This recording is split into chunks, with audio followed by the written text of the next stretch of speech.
अस्सलाम वालेकुम नाज़रीन, प्रोग्राम एजुकेशन इन फोकस सां गॾु मां आहियां तव्हांजो होस्ट नवीद नाज़िम जतोई। नाज़रीन, जीअं त तव्हांखे ख़बर आहे त असां पंहिंजे प्रोग्राम में तालीम जे हवाले सां मुख़्तलिफ़ इशूज़ ते डिस्कस कंदा आहियूं। अॼु जेको असां इशू जंहिं ते असां ॻाल्हाईंदासीं हू असांजो जेका बुनियादी तौर ते तालीम जे हवाले सां जंहिंखे सम्झो वेंदो आहे त हू प्रॉब्लम जो एरिया आहे, जंहिंजे करे मोस्टली जेका माण्हू आहिनि हुननि जो ख़्यालु आहे जेकॾहिं असां हिन एरिया खे फोकस कयूं ऐं जेकॾहिं तालीम में स्कूल्स जेका आहिनि उहे तमामु इम्पॉर्टेंट, ऐं स्कूल्स खे जेकॾहिं असां सिस्टम्स खे सही करे वञूं त बुनियादी तौर ते जेको तालीम जी जेका पहिरीं बुनियादु आहे जेकॾहिं हू सही थी वई त अॻिते हली तालीम जी जेका आहे उहा काफ़ी बहितरी अचे सघे थी। अॼु असां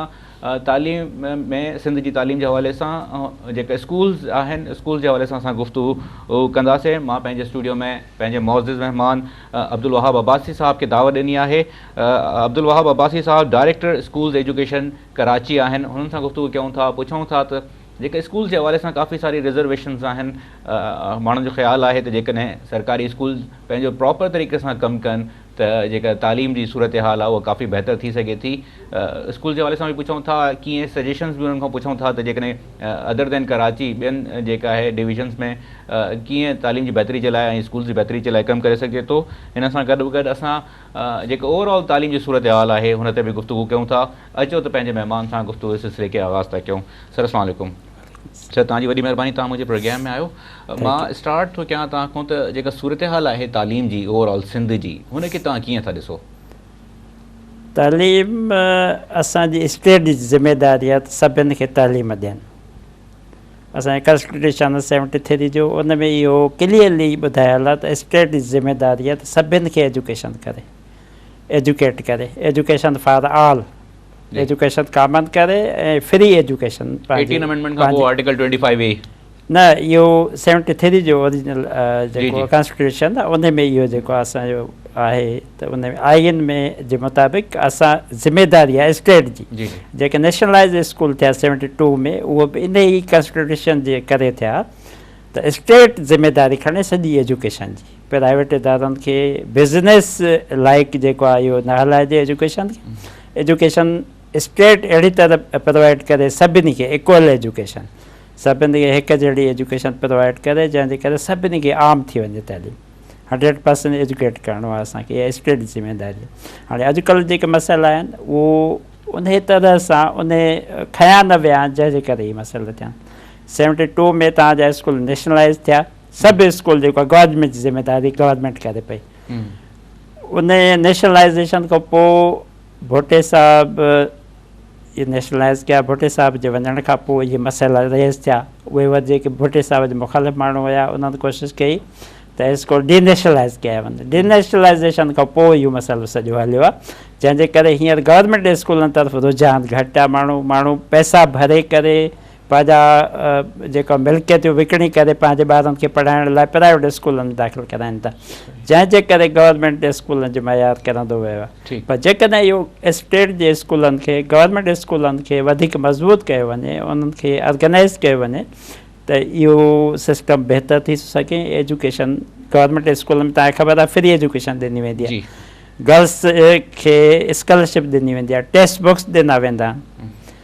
त उते आहे ख़र्चु कोन्हे ऐं गवर्नमेंट उन जे बावजूदि गवर्नमेंट एतिरी इन्वेस्टमेंट करे थी, पर गवर्नमेंट स्कूल में प्रोग्रेस घटि आहे। इन करे घटि आहे जो असां वटि एडमिनिस्ट्रेटिव मसइला आहिनि, अकाउंटेबिलिटी जा मसइला आहिनि, जंहिंजे करे असां सही प्रोग्रेस छो न करे सघूं। जी बिल्कुलु, लेट मी स्टार्ट। जेका तव्हां चयो त डी नेशनलाइज़ेशन थियण खां पोइ जेका आहे उहा माण्हुनि जो एतमाद स्कूल जेका सरकारी स्कूल आहिनि हुन ते घटि थियणु शुरू थियो। बुनियादी तौर ते तव्हां इहो फैक्टर सम्झो था त इहा बुनियादी तौर ते जेका इनएफिशिएंसी आहे उहो तव्हां फैक्टर सम्झो था जंहिंखां पोइ माण्हुनि जो एतमाद जेको आहे उहो घटि थियो आहे? सबब त घणा आहिनि, पर इहो बि मेजर हिकिड़ो सबबु आहे त तव्हां जेको आहे गवर्नमेंट स्कूलनि ते ओतिरो ध्यानु न ॾियो, उन्हनि खे एतिरी फैसिलिटीज़ न ॾिनी। त हाणे तव्हां जेकॾहिं इहो ॾिसंदव फ्री एजुकेशन त करे छॾियऊं, अॻ में वठंदा नॉमिनल फीस वरिती वेंदी, ॿारनि खे 5 रुपया या 10 रुपया एडमिशन फीस वरिती वेंदी, जंहिं उन फीस ते स्कूल हलंदा हुया। उन फीस जे थ्रू उन स्कूल जो हेडमास्टर उन मां फीस पंहिंजा चाक्स वठंदो हुयो, डस्टर वठंदा हुआ ऐं रिक्वायरमेंट जेके स्कूल जूं हूंदियूं उहे पूरी थींदियूं हुयूं। स्कूल उन टाइम जे तव्हां ॾिसो तमामु सुठा हलंदा हुया। जॾहिं इहा बिल्कुलु फीस गवर्नमेंट स्कूलनि जी फीस बि ख़तमु कई वई, उन्हनि खे फैसिलिटीज़ बि घटि कयूं वयूं ऐं उन्हनि खे थोरो डिस्करेज बि कयो वियो, छो जो प्राइवेट एजुकेशन खे वधीक स्ट्रेंथन कयो वियो, जंहिंजे करे जेको आहे असांजी गवर्नमेंट स्कूलनि जो मयार डे बाय डे किरंदो पियो वञे। ठीकु आहे। अच्छा सर, हाणे माना मां चाहींदुमि तव्हां जीअं चयो त काफ़ी सारा फैक्टर्स आहिनि, हुननि ते बि थोरो थोरो असां जेका आहे उहो रोशनी ज़रूरु विझूं। इनएफिशिएंसी जी बि ॻाल्हि कई तव्हां, थोरो लैक ऑफ इंट्रस्ट जी बि ॻाल्हि कई। मां तव्हांखां पुछणु थो चाहियां त हिकिड़ो वॾो जेको चयो वेंदो आहे त जेका असांजी ब्यूरोक्रेसी आहे, जंहिंजो समहाउ तव्हां पार्ट आहियो, ब्यूरोक्रेसी तमामु घणो किरदारु अदा कयो आहे तालीम खे हिन नहज ते पहुचाइण में। तव्हां हिन ॻाल्हि खे कीअं था ॾिसो? तव्हांखे वाक़ई लॻे थो त सियासतदान जे बारे में माण्हू चयो वेंदो आहे त फलाणी गवर्नमेंट जेका आहे तालीम तबाह कई, फलाणी जेका आहिनि हुननि जी इंट्रस्ट न हुई। टीचर्स जे बारे में चयो वेंदो आहे त टीचर्स जी जेका एब्सेंटिज़म आहे उहा तमामु घणो किरदारु अदा थी करे। काफ़ी सारा फैक्टर्स आहिनि, पर हुन में हिकिड़ो वॾो मेजर जेको आहे माण्हू चवंदा आहिनि त हीअ ब्यूरोक्रेसी जेका आहे उनजो तमामु घणो किरदारु आहे। हिन खे तव्हां कीअं था ॾिसो? मां मुख़्तसर ब्रेक वठां, इजाज़त ॾियो त वापसि अची हिन सिलसिले खे अॻिते था वधायूं। नाज़रीन, ब्रेक खां पोइ हिन सवाल जो जवाबु वठूं था ऐं कोशिशि कयूं था त जेका ॿिया बि रीज़न्स आहिनि हुननि ते बि गुफ़्तगू कयूं। तव्हां असां सां गॾु रहिजो। हिन मुख़्तसर ब्रेक खां पोइ असां वापसि अचूं था।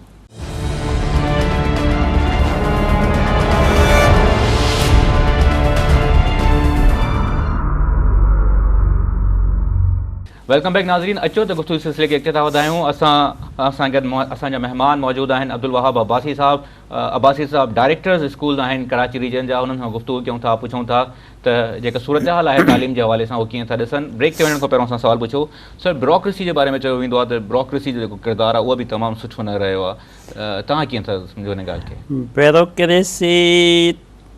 तव्हां मुंहिंजे ख़्याल में इहो पुछणु था चाहियो त सेक्रेटरी लेवल ते असांजो सेक्रेटरी ऐं उनजे सेक्रेटरी लेवल ते जेका स्ट्रक्चर आहे, मीन्स इवन जेके डायरेक्टर्स आहिनि इंक्लूडेड डायरेक्टर्स, डीओज़, एडीओज़, ही सॼी स्ट्रक्चर तव्हां ॿुधायो था। इन में नो डाउट ऑफिसर्स बि इन्वॉल्व हूंदा आहिनि, पर असुल में तव्हां जेकॾहिं ॾिसो, जेकॾहिं तव्हांजी वेल हुजे, गवर्नमेंट जी वेल हुजे, तव्हांजो chief executive of the province, तव्हांजो मिनिस्टर, तव्हांजो सेक्रेटरी तव्हांखे जेके गाइडलाइंस ॾींदा, जेके तव्हांखे टारगेट्स ॾींदा, उन्हनि खे अचीव करणु ऑफिसर्स जो कमु हूंदो। जेकॾहिं ऑफिसर्स खां पुछा न कई वेंदी, अकाउंटेबिलिटी न कई वेंदी, त तव्हांखे जेके टारगेट्स ॾिना विया त तव्हां उहे अचीव कया,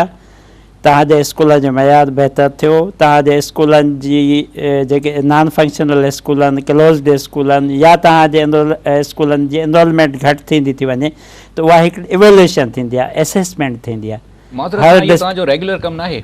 इहो? माज़रत सां मां पुछणु थो चाहियां त हिकिड़ो त तव्हां चओ था त गवर्नमेंट जी तरफ़ां टारगेट मिलनि, पर इहो तव्हांजो बुनियादी तौर ते जेका डायरेक्टर्स वेठा आहिनि, जेका ईडीओज़ वेठा आहिनि, डीडीओज़ वेठा आहिनि, जॾहिं हुनजो पहिरें ॾींहं ते उहो चार्ज वठनि था शइ जो, हुन ॾींहं खां इहो हुननि जो कमु स्टार्ट नथो थी वञे त हू चेक रखनि त हुनजे जेका अंडर स्कूल्स अचनि था, हुनजे अंडर जेका टीचर्स अचनि था, हुननि जी प्रोग्रेस कीअं आहे, केतिरा फंक्शनल्स आहिनि, केतिरा फंक्शन्स न आहिनि। तव्हां सम्झो था त अंटिल अनलेस गवर्नमेंट अची हिन ॻाल्हि खे इंश्योर न कराए तेसि ताईं जेका आहे उहा बाय डिफॉल्ट कमु नथो थिए इहो? मां इहा ई ॻाल्हि कई त इन में असांजा ऑफिसर्स बि इन्वॉल्व आहिनि, पर ऑफिसर्स खां जेकॾहिं कोई कोताही करे थो, हाणे तव्हां 5 ऑफिसर आहिनि, 5 रीजन्स आहिनि, 5 रीजन्स में कोई हिकु डायरेक्टर सही थो कमु करे, 2 डायरेक्टर नथा सही कमु कनि, वरी 2 डायरेक्टर कनि था, हिकु नथो करे, त हाणे जेको नथो करे त उनखां जेकॾहिं अकाउंटेबिलिटी थींदी, इहो हिकिड़ो प्रोसेस आहे। जेकॾहिं अकाउंटेबिलिटी थींदी उन पुछो कयो तव्हांजे रीजन में ही मसइला थिया, इन जो तव्हां छा कयो, ऐं जेकॾहिं अकाउंटेबिलिटी थिए, उनखे पुछाइणो थिए, उनजे ख़िलाफ़ु डिसिप्लिनरी प्रोसीडिंग्स थियनि, त इहो स्ट्रेंथन थींदो वञे। असांजे ड्यूटीज़ में शामिलु आहे त असां स्कूल विज़िट कयूं, स्कूल जी प्रोग्रेस जेको आहे मथे हाईलाइट कयूं, जिते जिते जेको आहे काई प्रॉब्लम नज़र अचनि था उन्हनि माण्हुनि खे डिस्करेज कयूं, उनजे ख़िलाफ़ु एक्शन खणूं। पर हाणे जेकॾहिं जिते न खयो वियो, जिन ऑफिसर्स न खयो, जिन खयो एक्शन, उन्हनि ते वरी प्रेशर आया त उन्हनि पंहिंजा एक्शन विथड्रा कया, या जिन न खया त उहे उन्हनि खे वधीक एलिवेशन मिलंदी वई, उन्हनि खे वधीक एनकरेज कयो वियो, त ॿियो बि माण्हू उन्हनि खां जेको इम्प्रेस थींदो, यार मां जेकॾहिं हेतिरो कमु कयां थो, ॿियो कमु बि कोन करे थो, उनखे एनकरेजमेंट मिले थी, उनखे सपोर्ट, पॉलिटिकल सपोर्ट मिले थी, ॿिया मसइला थियनि था उन सां, त मां छो कयां। जेकॾहिं हिकिड़ो यूनिफॉर्म पॉलिसी हुजे,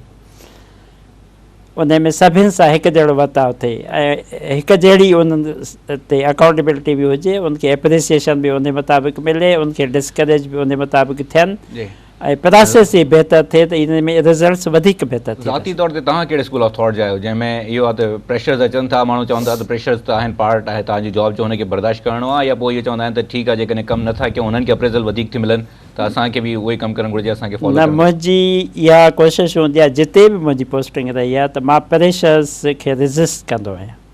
पर इहो डिपेंड थो करे त मुंहिंजा सीनियर्स, मुंहिंजो सेक्रेटरी, मुंहिंजो मिनिस्टर मूंखे केतिरी सपोर्ट कनि था। सही। छो जो मां तॾहिं उन प्रेशर्स खे फेस करे सघंदो जॾहिं मूंखे सपोर्ट मिलंदी मुंहिंजे सीनियर्स जी। जेकॾहिं मुंहिंजे सीनियर्स जी न मिले, मूंखे कोई घर ऑफिस में अची करे मुंहिंजी ऑफिस जी बिजली काटे वियो, मुंहिंजे ऑफिस जा पाणी बंदि करे छॾियो, मुंहिंजे ऑफिस लाइ ॿिया मसइला क्रिएट कया, मुंहिंजे ऑफिस में जुलूस करे माण्हू जेका मूंखे जेका हुते घटि वधि ॻाल्हाए विया, जेकॾहिं मुंहिंजे सीनियर सपोर्ट न कंदा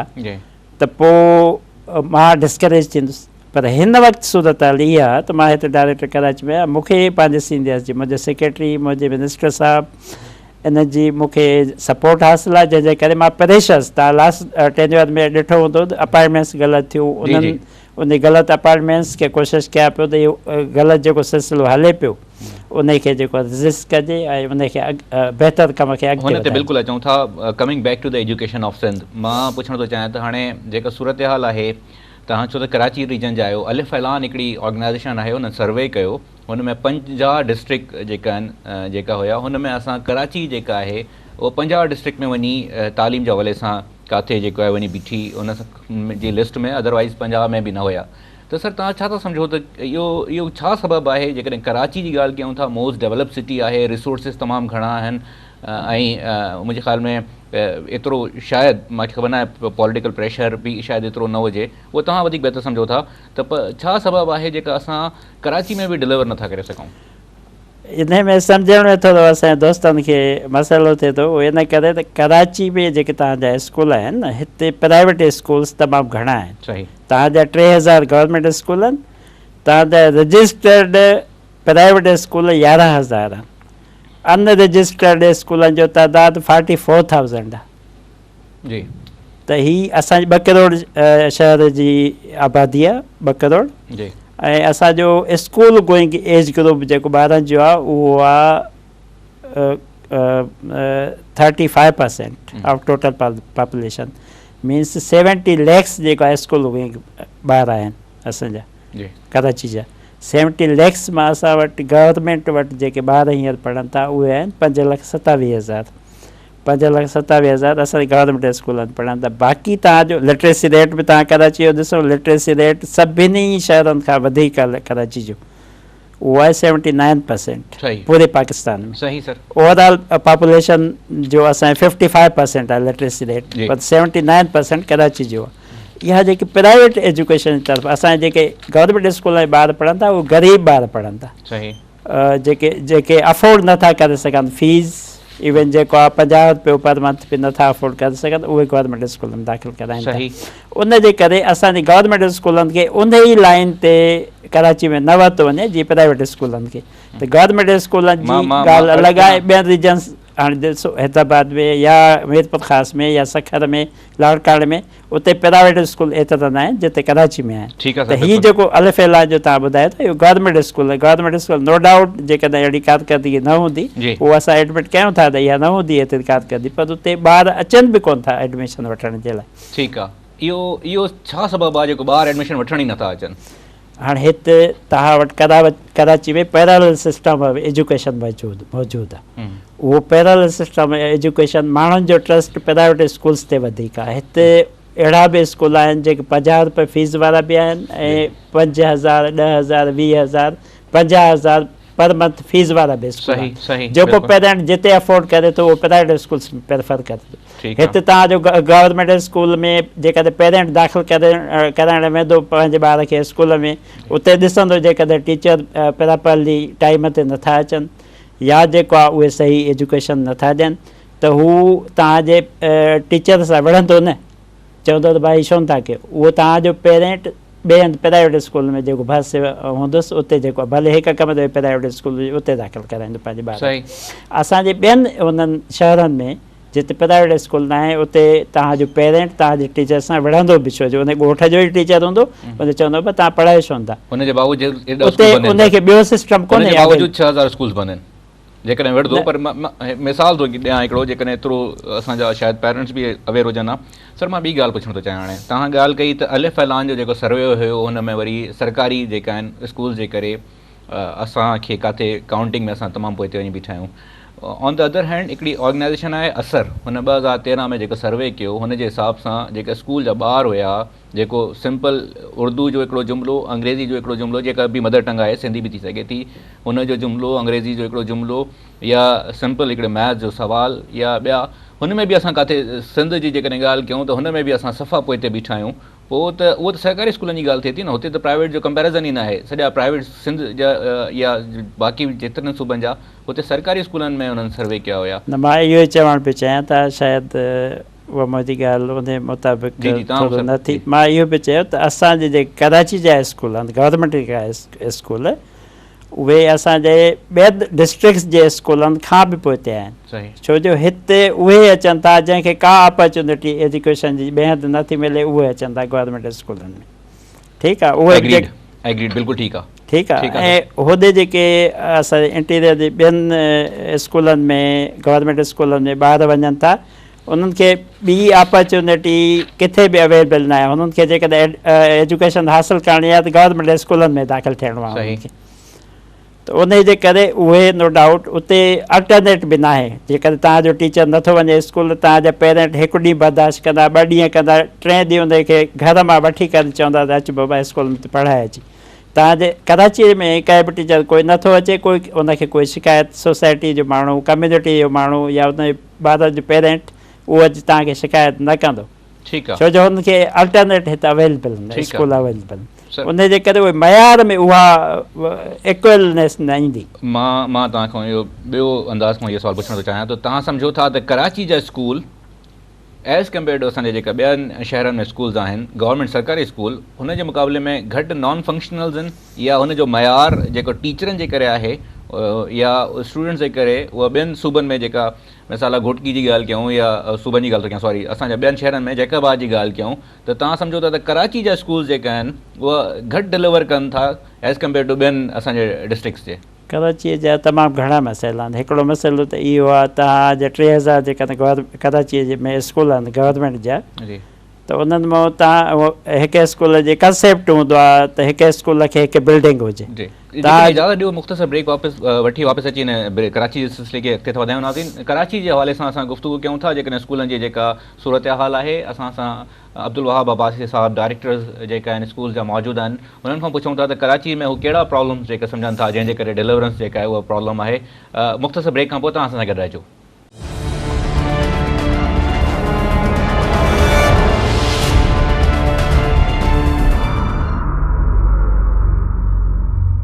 वेलकम बैक नाज़रीन अचो त गुफ़्तगू सिलसिले खे अॻिते था वधायूं असां सां अब्दुल वहाब अब्बासी साहिबु मौजूदु आहिनि अब्बासी साहिबु डायरेक्टर स्कूल्स आहिनि कराची जा ब्रेक ते वञण खां पहिरियों असां कराची जा जेका स्कूल जे हवाले सां प्रॉब्लम्स आहिनि अब्बासी साहिबु हुन ते जेके आहिनि असांखे डिटेल सां ब्रीफ पिया कनि त कराची जा मुख़्तलिफ़ मसइला आहिनि उन्हनि ते हुन हवाले सां ई पुछूं था त हू कहिड़ा मसइला आहिनि जंहिंजे करे हू सम्झनि था त मां जेको ॿियनि डिस्ट्रिक्ट्स जी डिफरेंस जी ॻाल्हि कई हुन में हू कीअं था ॾिसनि जी सर मूं जीअं ॿुधायो पिए त कराची में स्कूल्स हींअर असांजे 3000 स्कूल आहिनि कराची में गवर्नमेंट जा स्कूल्स सही उनमें बिल्डिंग्स कंसेप्ट इहो हूंदा त हर प्राइमरी सेकेंडरी एलिमेंटरी सभु मिलाए 3000 स्कूल्स आहिनि प्राइमरी सरकारी प्री प्राइमरी बि आहिनि हा आहिनि उहे बि असां इंट्रोड्यूस कया आहिनि अर्ली चाइल्ड केयर एजुकेशन जा ऐं उन खां पोइ pre primary elementary lower secondary higher secondary इहे कैटेगरीज़ आहिनि स्कूलनि जी इनखे सभिनि खे मिलाए करे 3000 स्कूल आहिनि असांजे ऑफिशियल फिगर्स जॾहिं त बिल्डिंग्स जेके असां वटि अवेलेबल आहिनि उहे 680 आहिनि 680 बिल्डिंग्स आहिनि 680 बिल्डिंग्स में 3000 स्कूल हलनि था त इन्हनि जो कंसेप्ट हाणे हिकु बिल्डिंग में किथे किथे त असांजा 18 स्कूल्स बि आहिनि मैक्सिमम हिकिड़े 18 स्कूल हिकु बाउंड्री में हलनि था उहो इन करे जीअं हाणे नेशनलाइज़ेशन थी वई कंहिं डिनेशनलाइज़ेशन थी वई कंहिं स्कूल जी, उहा बिल्डिंग असां वापसि करे छॾीसीं, पर उहो स्कूल वरी शिफ्ट करे असां जेको आहे ॿिए हंधि रखियोसीं, ऑलरेडी एग्ज़िस्टिंग स्कूल आहे। उन जे करे बि जेको आहे इहो मसइलो थियो। हाणे ॿियनि उहो कंसेप्ट स्कूल इहो हूंदा, हर स्कूल खे हिकु बिल्डिंग हूंदी आहे अलॻि। असांजे ॿियनि ज़िलनि में कराची खां अलावा इहे न आहे, उते स्कूल जेकॾहिं उनजी एसएनई आहे, कोई स्कूल मंज़ूरु थियल आहे त उनखे बिल्डिंग आहे, या त के रेयर स्कूल, कुझु अहिड़ा स्कूल बि आहिनि जेके शेल्टरलेस आहिनि, जिन जी बिल्डिंग अञा मंज़ूरु न थी सघी आहे, उनजी ठही न सघी आहे, या पुराणी बिल्डिंग किरी पई आहे, त शेल्टरलेस स्कूल बि आहिनि। पर कंसेप्ट इहो हूंदो त हर स्कूल खे बिल्डिंग अलॻि हुजे। कराचीअ में 3000 स्कूल ऐं 600 बिल्डिंग हलनि, उनजे करे असां वर्चुअली जेको ॾिठो वञे उहो वर्चुअल 680 स्कूल्स पॉसिबल आहिनि जेके हलंदा हींअर। ऐं ॿिया असांजे स्कूल एतिरा पहिरीं हिकु प्रिमिसिस आहे असां लहरी स्कूल आहे DCTU, जेको हींअर असां अख़वत फाउंडेशन खे एडॉप्ट करे ॾिनो आहे। उन में 13 स्कूल हिकु बाउंड्री में आहिनि, लहरी जे हुन में 13 स्कूल। 13 मां असांजा तक़रीबन 8 स्कूल अहिड़ा हुया जिन में जेको आहे एनरोलमेंट न हुजण जी बराबरि हुई, त असां उनखे हिकु यूनिट डिक्लेयर करे छॾियो आहे। 13 स्कूल उन हिकु स्कूल में मर्ज करे छॾिया आहिनि।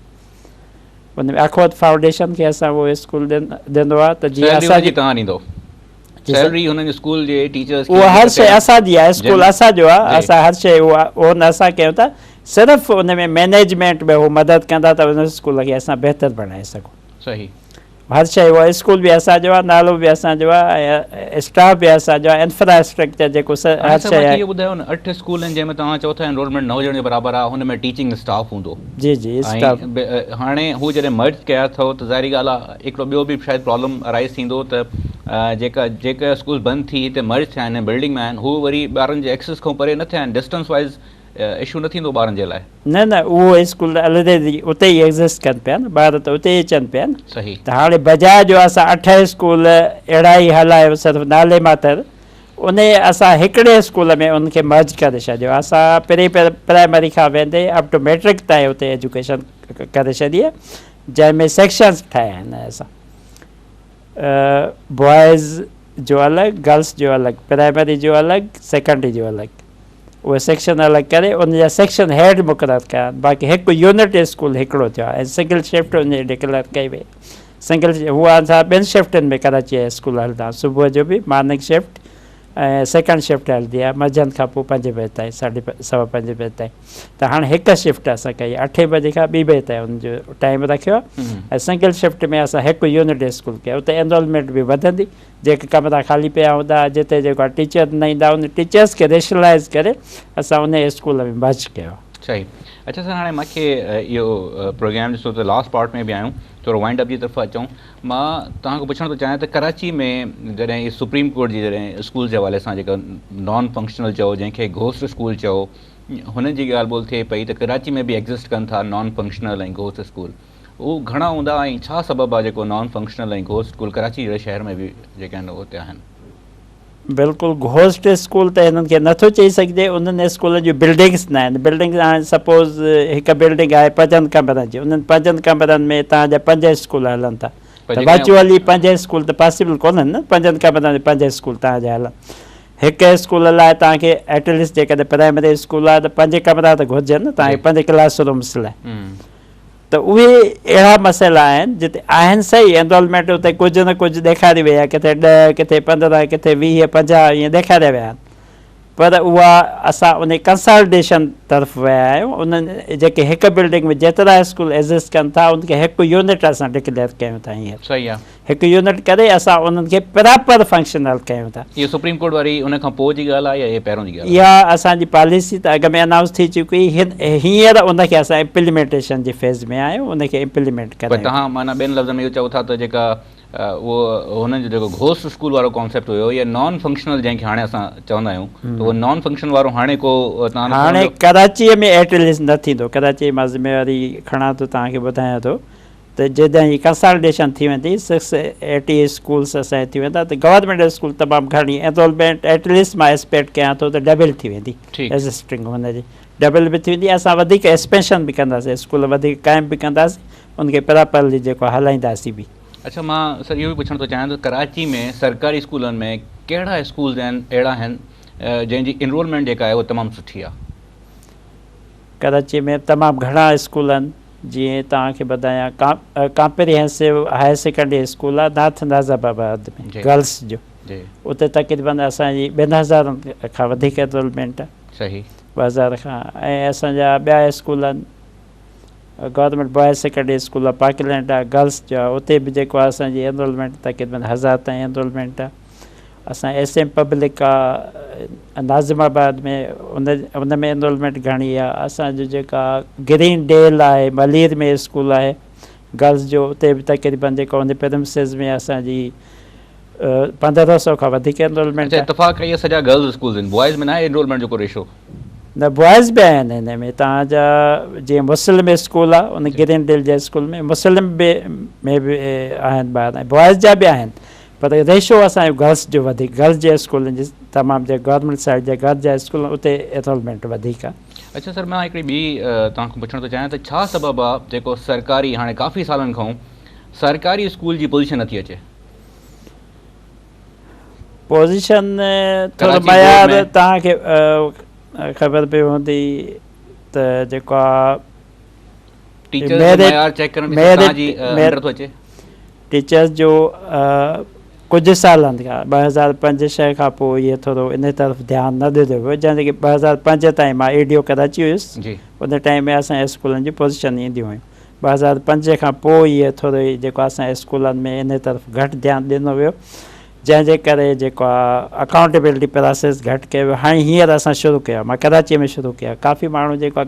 जेके सही नमूने सां कमु न पिया कनि उनजे ख़िलाफ़ु एक्शन खयो वियो आहे, उनजे ख़िलाफ़ु उनखे प्रोसीड कयो वियो आहे। ऐं जंहिंजी प्रोग्रेस स्कूलनि जी घटि हुई, जिन स्कूलनि जी बोर्ड में रिज़ल्ट्स घटि पियो अचनि, जिनजी जेको आहे रिज़ल्ट्स स्कूलनि जी मां 6 to 8 ऐं 1 to 8 ताईं जेको घुराईंदो आहियां रिज़ल्ट, जंहिं स्कूल जे टीचर्स जी प्रोग्रेस घटि हूंदी, कंहिं फेल्यूअर वधीक आहिनि टीचर जे करे, ॿार वधीक फेल था थियनि, त उन सब्जेक्ट जी पुछा कई वेंदी आहे। हींअर अकाउंटेबिलिटी असां प्रोसेस शुरू कयो आहे हींअर कराची में, ऐं इहा जेकॾहिं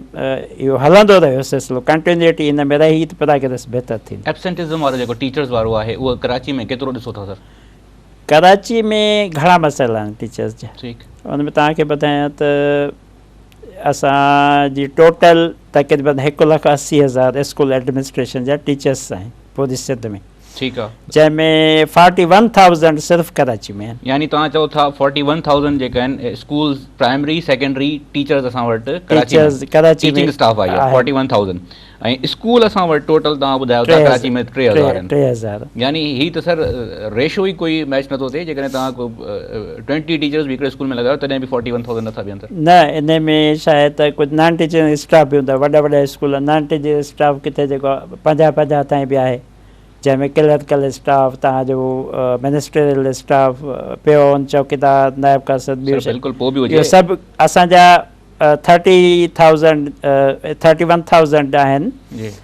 टीचिंग स्टाफ, ऐं उन में तक़रीबन 10,000 जे इक्वल आहिनि नॉन टीचिंग स्टाफ। इहो टोटल 41 असांजो। ठीकु आहे, इन 41 मां स्टाफ जी मां उहो ई तव्हांखे ॿुधायां पियो त असांजो स्टाफ तक़रीबन 1/3 जे इक्वल आहे पूरी सिंध जो। स्कूल असां ठठे जो मां ADO रहियो आहियां, ठठे में तक़रीबन 3,000 स्कूल उते बि आहिनि, 3,3100 स्कूल उते बि आहिनि, उते 9 तालुका आहिनि। ठठो कराची जे निस्बत पॉपुलेशन बि घटि आहे, ऐं उते जेको आहे पर उते बि उते स्टाफ छा आहे, स्टाफ आहे टोटल सेंक्शन स्ट्रेंथ आहे 5,500, हिते आहे 41,000 तव्हांजी। त पोइ हिन में रेशो इहो नोटे शायदि असांजे जेके नेशनलाइज़ स्कूल थियल हुया उनखे जॾहिं डीनेशनलाइज़ कयो वियो त उहो स्कूल हालांकि ख़तमु थियणो हो, जॾहिं तव्हां कंहिं पार्टी खे वापसि ॾियो था त उहो स्कूल छा आहे ख़तमु न थियो, पर उनजे स्टाफ समेत वरी ॿिए हंधि उनखे शिफ्ट कयो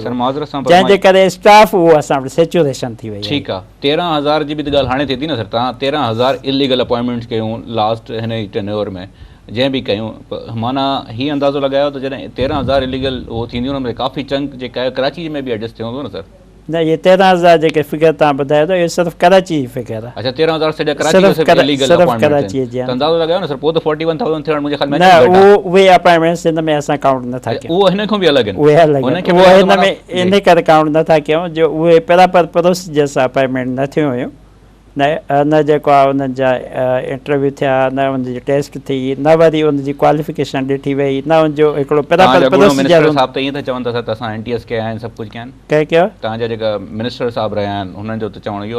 न हींअर असांजे सीनियर मिनिस्टर साहिब जो बयान बि आयो त जेको बि इन प्रोसीजर में असां गुज़ारींदासीं उन्हनि खे, NTS टेस्ट थींदी उन्हनि जी, उन्हनि टेस्ट में जिन क्वालिफाई कयो त उन्हनि खे जेको आहे बिल्कुलु लास्ट पोर्शन्स में आहियूं। तव्हां बहितरी जो कीअं ॾिसो था त हीअ जेका सरकारी स्कूल आहिनि, ख़ासि तौर ते जेकॾहिं असां टेस्ट केस जे तौर ते तव्हां वटि 3000 स्कूल तव्हां हुननि जा डायरेक्टर्स आहियो, त हीअ 3000 में जेका तव्हां वटि कुझु स्कूल जी स्ट्रेंथ बि एक्स्ट्राऑर्डिनरी सुठी आहे। 2000 त मां सम्झां थो त सुठे प्राइवेट स्कूल्स में बि हिकिड़ो हुजणु थोरो हिकिड़ो मुश्किल कमु आहे, त हीअ तव्हां वटि स्ट्रेंथ बि आहे, पोइ हुनजे डिलीवरेंस जे लाइ कीअं करे सघे थो बहितर, कीअं जेको हुनजा रिज़ल्ट सुठा साम्हूं अचनि? रिज़ल्ट्स हिननि जी अकाउंटेबिलिटी, हींअर मूं पंहिंजी विज़िट्स बि शुरू कया आहिनि, पंहिंजे ऑफिसर्स खे बि बाउंड कयो आहे त उहे बि स्कूल विज़िट कनि ऐं ॾिसनि जिते जिते जेको प्रोग्रेस असांजी घटि पई थी वञे उनखे बहितर बणाइनि, जिते टीचर्स पंक्चुअल न आहिनि, डिसिप्लिन न आहिनि त उनखे उन मुताबिक़ पंक्चुअल कयो वञे, डिसिप्लिन कयो वञे, ऐं जेके सही नमूने सां ड्यूटी नथा ॾियनि उनजे ख़िलाफ़ु एक्शन खयो वञे। इन में इनशाला आहिस्ता आहिस्ता बहितरी ईंदी वेंदी। पॉलिटिकल प्रेशर कराची में थोरो वधीक हूंदो आहे या जीअं जाते तव्हां ॿियनि जॻहनि ते कमु कयो आहे मोर और लेस सेम आहे? प्रेशर्स नो डाउट एवरीवेयर हूंदा आहिनि, पर जेसि ताईं तव्हांजा सीनियर्स तव्हांखे सपोर्ट कंदा, जेके असांखे सेक्रेटरी हींअर सपोर्ट पियो करे। कराची जी ख़ासि तौर ते मां ॻाल्हि थो कयां, कराची जे लाइ चयो वेंदो आहे त थोरो हुते वरी ॿियनि जो बि इंटरफेरेंस घणी हूंदी आहे, त तव्हां ज़ाती तौर ते हिन ॻाल्हि खे केतिरो हुतां कयो था, जेतिरो ॿियनि जॻहनि ते बि तव्हांखे प्रेशर रहियो आहे, ठटे में कमु कयो आहे, ॿिनि जॻहनि ते कमु कयो आहे, मोर और लेस सेम सिचुएशन आहे या हिते थोरो कुझु प्रेशर वधीक आहे? प्रेशर नो डाउट कराचीअ में वधीक आहिनि, उहो इन करे वधीक हिते मीडिया जा बि प्रेशर आहिनि, हिते तव्हांजो सेंटर आहे, सेक्रेटरी जे बि वेझो आहे, सेक्रेटरी जा बि प्रेशर आहिनि, तव्हांजे पॉलिटिकल प्रेशर आहिनि, ॿिया बि आहिनि, पर जेतिरो तव्हां जेको आहे रजिस्ट कंदव, जेतिरो जेको सही कमु कंदव त पोइ तव्हांखे उहो प्रेशर न ईंदा। जेकॾहिं तव्हां ग़लति कमु कंदा वेंदव त ग़लति कम ते ग़लति कमु तव्हांखां कराया वेंदा, पोइ तव्हां इहो सिलसिलो रोके कोन सघंदो। उन करे मां हींअर रजिस्ट कंदो आहे, जेको कोई ग़लति कमु ईंदो आहे जेकॾहिं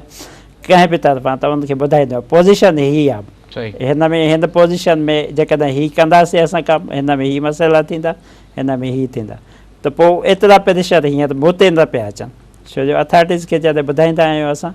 त हिन कमु करण में हीअ पेचीदगी थींदी, हीअ मसइलो थींदो, त उहो जेको। अच्छा, लास्ट क्वेश्चन मां पुछणु थो चाहियां, या सेकेंड लास्ट क्वेश्चन चइजे त कराची में जॾहिं असां ॻाल्हि था कयूं त स्कूल्स जी जेका सूरत हाल आहे हुन में वरी जेका असांजा थोरा रिमोट एरियाज़ आहिनि, रिमोट न चइजे पर जेको कराची खां थोरो असां मेन सेंटर कराची में नथा सम्झूं, हुननि जा जेके सूरत हाल ॾिसूं त तमामु ख़तरनाक आहे स्कूल जे हवाले सां। जीअं असां इब्राहिम हैदरी हलिया वञूं, असां को लियारी जा मलीर जा जेका आउटस्कर्ट्स में स्कूल्स आहिनि हुनजी सूरत हाल ॾिसूं त हुते त सफ़ा ईअं फील थींदो आहे की चेक एंड बैलेंस न आहे। हिन ॻाल्हि खे एग्री कयो था त तव्हां हुते जेका रीच आहे उहा तव्हांजी घटि आहे? न, मां विज़िट कंदो आहियां डेली सभु स्कूल, हर टाउन में वेंदो आहियां। मां मलीर जा स्कूल विज़िट कया आहिनि, मां गडाब जा स्कूल विज़िट कया आहिनि, बिन कासिम जा विज़िट कया आहिनि, कैमाड़ी जा विज़िट कया आहिनि, मां इवन मुबारक विलेज आहे तव्हां समटे साइड ते ॿाहिरि स्कूल, उहो बि स्कूल विज़िट कया। मां कोशिशि कंदो आहियां त स्कूलनि खे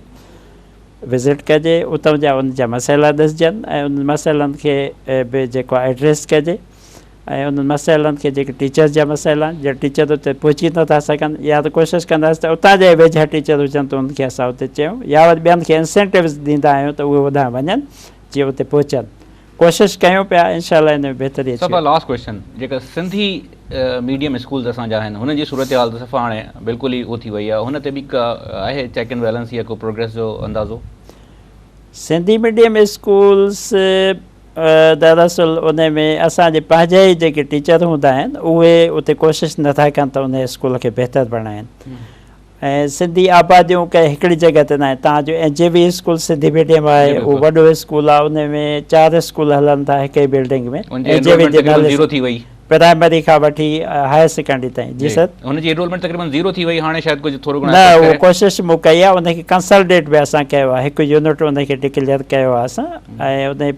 प्री प्राइमरी खां वेंदे हायर सेकेंडरी ताईं उनखे डिक्लेयर कयो आहे, त उन में बहितरी ईंदी। उन में असां प्राइमरी सेक्शन में ॾिसंदो तव्हां त उते असां एनरोलमेंट वधाइण लाइ हिकिड़ी उनखे वैन बि ॾिनी आहे सरकारी तौर ते, उहे ॿार खणी ईंदा आहिनि, इब्राहिम हैदरी खां बि खणी ईंदा आहिनि, ॿियनि विलेज जिते जिते सिंधी ॿार आहिनि लोकेटेड कम्युनिटी सरकारी तौर ते ॾिनी वई आहे हाँ जंहिंखे त ख़र्चो उहे वठो हुनजो सरकारी हाँ सरकार सॼो हुन अफोर्ड कंदी आहे ऐं कुझु जेको आहे असांखे उन में डोनर्स बि आहिनि पंहिंजा जेको आहे माण्हू जेके डोनेट कंदा आहिनि त हीअ तव्हां हलायो स्कूल खे बहितर बणायो असां तव्हां उहो कंदासीं सपोर्ट कंदासीं त उहो सपोर्ट बि मिले थी उन स्कूलनि में त इन्हनि खे बहितर बणाइण लाइ असां तमामु घणी कोशिशि कयूं पिया पर इन में असां हाणे इहो इन्हनि खे इंग्लिश मीडियम बि डिक्लेयर कयूं था सिंधी स्कूलनि खे त जीअं त एनरोलमेंट वधीक जेको अचे उहो इन करे त मदर टंग तव्हां सिंधी हुते पढ़ो मदर टंग भले तव्हांजी सिंधी हुजे पर इंग्लिश मीडियम में छो जो प्राइवेट स्कूल में सभु असांजे सिंधी चाहींदा आहिनि त असांजे ॿार जेको इंग्लिश बि अचे उन्हनि खे इंग्लिश मीडियम में पढ़नि त उन करे उन्हनि असां सभिनी स्कूलनि खे इंग्लिश मीडियम डिक्लेयर करे छॾियो ऐं उमेद कयूं था त उते जेका एनरोलमेंट वधे बिल्कुलु क्विकली लास्ट क्वेश्चन इहो आहे त कराची में जेका प्राइवेट स्कूल्स आहिनि हुन जे कंपेरिज़न में असां कॾहिं ॾिसी सघूं था त सरकारी स्कूल बिल्कुलु इक्वलेंट कंपेरिज़न में न अचनि पर किथे 19-20 जे फ़र्क़ सां अची बीहनि न असांजी इनशाला कोशिशि आहे ऐं इन खे स्कूलनि खे बहितर बणायूं था जेको हीअ कंसल्टेशन जी असांजी पॉलिसी आहे इन में असां सभु सहूलियतूं पंहिंजे स्कूलनि खे ॾींदासीं गवर्नमेंट स्कूल सभु सहूलियतूं प्राइवेट खां वधीक बहितर बणाइण जी कोशिशि कंदासीं जेकॾहिं बहितर जेकॾहिं उन्हनि खां वधीक न बि थी सघे त उनजे इक्वल इनशाला अची वेंदा वॾी महिरबानी कुझु शयूं रहिजी वियूं इंफ्रास्ट्रक्चर ते ॻाल्हाइणो हुयो पर प्रोग्राम जो वक़्तु पूरो थियो आहे तव्हांजी वॾी महिरबानी सां तव्हां मुंहिंजे प्रोग्राम में आयो नाज़रीन अब्दुल वहाब अब्बासी साहिब जी गुफ़्तगू तव्हां ॿुधी स्कूलनि जे हवाले सां हिकिड़ो जेको असां जेका सिंध जी तालीम आहे हुनजो जाइज़ो वरितो ऐं ख़ासि तौर ते जेका कराची जा स्कूल्स आहिनि हुन ते असां हिकिड़ी जेका आहे डिस्कशन कई जेके प्रॉब्लम्स आहिनि उहे बि तव्हांजे साम्हूं रखिया ऐं अब्बासी साहिब जेका सोल्यूशन सम्झनि पिया उहो बि तव्हांजे साम्हूं रखिया आहिनि फ़ैसिलो तव्हांखे करिणो आहे पर मां हमेशह प्रोग्राम जे आख़िर में चवंदो आहियां पंहिंजो किरदारु ज़रूरु अदा कयो हिकु ॿार खे बि जेकॾहिं असां पढ़ाईंदासीं त मुआशिरे खे असां मुहज़िब ऐं पढ़ियल लिखियल पढ़ाइण में पंहिंजो किरदारु अदा कंदासीं हिन सां गॾु पंहिंजे होस्ट नवीद नाज़िम जतोई खे नींदा इजाज़त अल्लाह निगहबान।